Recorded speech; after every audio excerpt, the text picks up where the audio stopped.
Yo, hey, what's up? Pastor Matt here. Hey, listen, sometimes people attack the church, the local church, Christian denominations, and they say something like this. I don't really want to be a part of organized religion. And usually when they say it like that, organized religion, it's taken as a slight against such organizational structures as denominations, local church elders, having creeds, having confessions, things that keep the faith in a nice, tidy package. Well, I was thinking about that, and I'm wondering, what are the alternatives then? If you don't like organized religion, what else is there?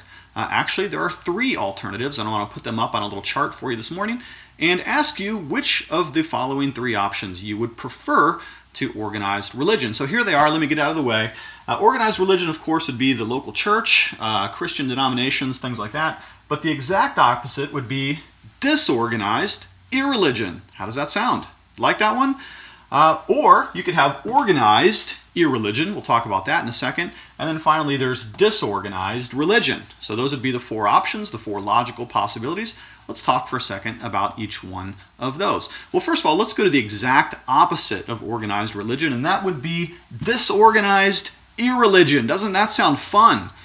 No, that sounds to me like chaos. That sounds like anarchy.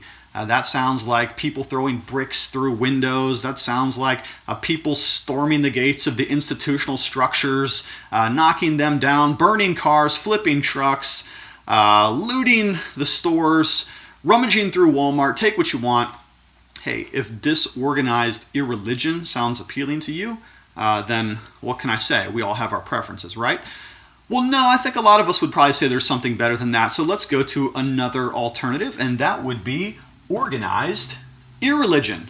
Hey, what's better than organized secularism, right? Isn't that where the progressive modern society is heading to? Well, perhaps it is, but I do have a few concerns about that, despite John Lennon's wonderful song about imagining what the world would be like without organized religion. I do have some concerns because that has been tried before. That has been tried a number of times, including communism, including Stalin's Russia, including Mao's China. And usually what happens with organized irreligion or organized secularism is that minorities end up being persecuted severely and harshly.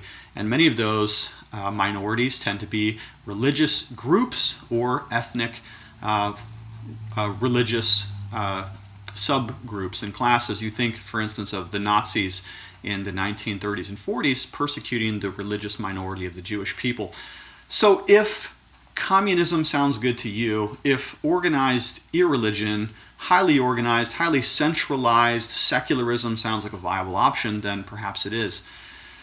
But I'm wondering if there isn't part of us deep down inside that really hopes we could go for this last option, which would be disorganized religion. Disorganized religion.